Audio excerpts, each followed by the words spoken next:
Shouts out to the club. Shouts out to all my traders worldwide trying to make a profit. I said let me do a video. I jumped out of a trade.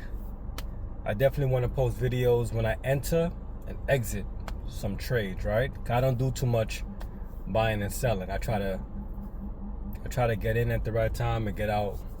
I definitely don't day trade. So when I get into a trade, it's gonna be for a couple of weeks at least. It should be 4 weeks to 12 weeks. If I gotta make a pivot, I make a pivot. But today I made some profits. Nothing to brag about. I missed the entry on this Bitcoin trade.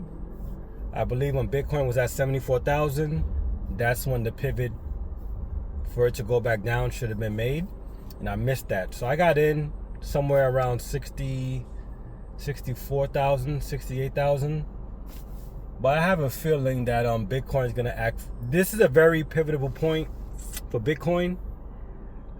It's really been, the last drop was the best drop to be in, or one of the best drops to be in. I'm not too sure about this one. It definitely looks like it has some more downside to go, but it's not moving the way I really would like for it to. It's not. They're really drawing out. They're really stretching out this movie with Bitcoin getting to 40,000, maybe even 30,000. So I wanted to jump on this video to just my main thinking I had, right, coming off the train, and I was like, as a trader, we really got to focus on these entry points and these exit points. A lot of people, flood social media. A lot of people got stories, and everybody's a trader now. Everybody trades, right? So I told myself today, you're only as good as your last entry. Why do I say that?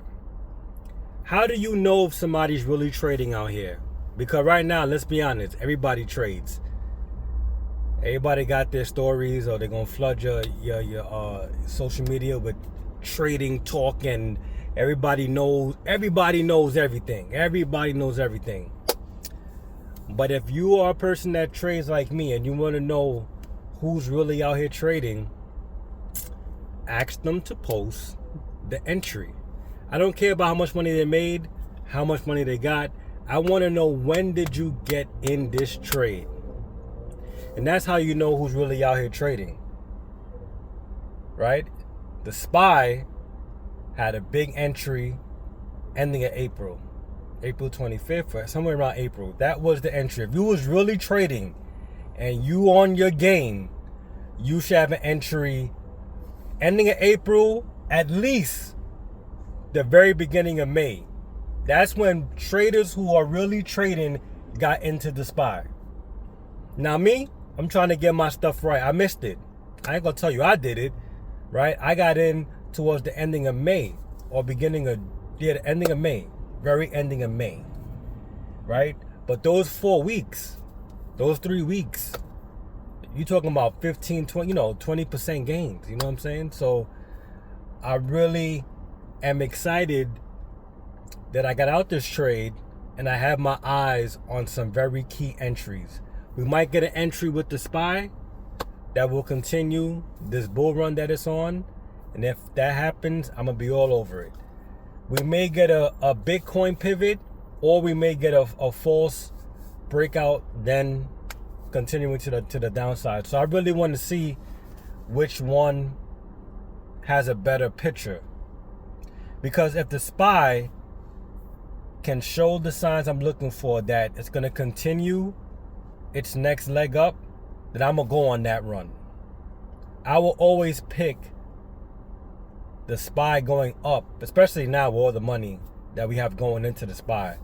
Because, I do the 3x leverage, right? Up roll. I would take that over Bitcoin going down. Because here's how you have to look at it. Bitcoin went from 120,000 to 60,000. That was a 60,000 loss. Now it's going to go from 60,000 to maybe 30,000. That's a 30,000 loss. So if you're trading these intervals, right, they're all 50%, 60 from 120 to 60 is a 50% loss. Then from 60 to 30, another 50, right? But you gotta look at how much is being lost in each 50% drop, right? So what I'm trying to say is you want to get in where the largest amount of liquidity is being moved around, right? Because I feel like that's when you're gonna have the biggest gains. So I don't really like Bitcoin going from, like, let's say Bitcoin gets to 30,000. I'm not gonna play Bitcoin going from 30,000 to 15,000 because even though the percentage is still the same, I feel like you should be out that trade by that time. So I'm really interested on seeing when Bitcoin has a change in direction, and if I can jump on that, I'll put some money towards it. But I really want to get one of these trades at the right pivot. So I'm looking for the SPY. I'm looking to see how Bitcoin reacts these next couple weeks. Do we continue playing the downside, or do we get an indication that because Bitcoin's been going down a lot, so I'm like it. I know that it's gonna listen. This is how the market acts, man. It's gonna pull a lot of bears in, and right when you think you can just make easy money off of it, change the direction. Maybe this might be the bull run, So where I'm at 6 minutes. So listen, I'm gonna title this video probably "You're only as good as your last entry." If you're trading, I hope you're not watching these people talk garbage on YouTube about it's so sad what's going on, man. People do get paid money to talk about stocks, so I guess that's why they have to play stupid. But they know where things are going, and they just do the whole fear mongering or FOMO, fear of missing out, and it's not really giving you when do I get in, when do I get out. They're giving you a bunch of news, and it's if you want to follow somebody who's looking to get in and get out of these trades without the nonsense behind it, follow me on Instagram, super trend _traders Instagram. I'm not saying I have the best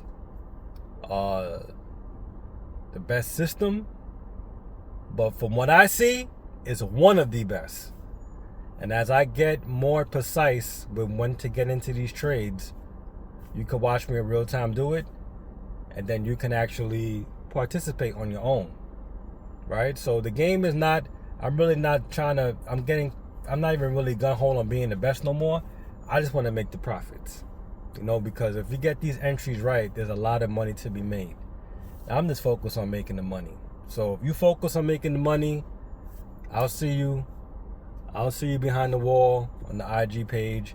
I'm gonna post my videos when I get in the next big trade, when I have something that can sharpen your mindset in the market. But be very careful as we get into July on some pivots, right? We've just crossed June, which is kind of like a midway mark throughout the year, but July is coming here, and things can get very, July we have 5 Fridays. Another interesting thing. So just be careful, man. Be careful. Look for your confirmations, and stick to whatever indicators works, and make sure you don't get ahead of the market. Don't get ahead of the market. This is what I tell myself, and I'm telling you, don't get ahead. Do not assume, right? Because the market is moving at a different velocity, man. It's really trying to catch people out there. Oh my God, like if you're trading and you got your stop set, it's going to chew you up. If you notice with Bitcoin and the SPY, the market goes up and down at the fastest pace I've ever seen at all these different stop points. I don't trade with stop losses. I either get in the trade because I think it's the right time, and I get out. But stop losses, if you're trading with stop losses, leave a comment. Let me know how you're making out, because the algorithm that they're using, whoever they are, is going for these stop losses. I don't trade with stop losses. Either get in Make sure your indication is right and know when to get out yourself. But I don't look at a set price and say, I'm going to put my whatever brokerage, it's going to chew you out, man. Nah. So listen, I'm at 10 minutes. I hope this video can add some value to the mindset and to how you should be looking at this market. Do not get ahead of this market. Do not assume that everything is going to continue going in the direction it's in. The SPY is still technically in a up trend. This could be a pause, a slight pullback towards a little support, and the next leg could be towards 800, 850 or more, right? So let's just take it as we see it. And it took me a long time to understand this, but if you take it as you see it, you'll make money. When you start getting into the talks about where this could go, where that could go, who really cares if you're a trader? If you're a long-term investor and you just want to buy something and pray, then you can entertain those stories. But my stories that I want to hear is what's going on today and 4 weeks from now. What's going on from today, 3 months from now. That's what I care about. I don't care about if Bitcoin's going to go to zero. Who knows, right? A good trader will tell you they don't know. They just know what the present trend is and what's the next goal, right? That's it. Don't get into these stories, man. These stories will make you lose money. I've been there and I'm done with them. I don't care who it is. I don't want to hear a story. What was the last entry and what should be the exit, right? What's your goal with this trade? 20%, 10%, 30%, whatever that goal is, get it, get out. Reassess it, right? Let's make money in this market. Let's not make the market make a fool of us. Shouts out to the club, all the traders. Hit me on IG, follow me on IG so you can get a notice of when I get into my next trade. My next trade will be my best trade. I'm signing out. Peace.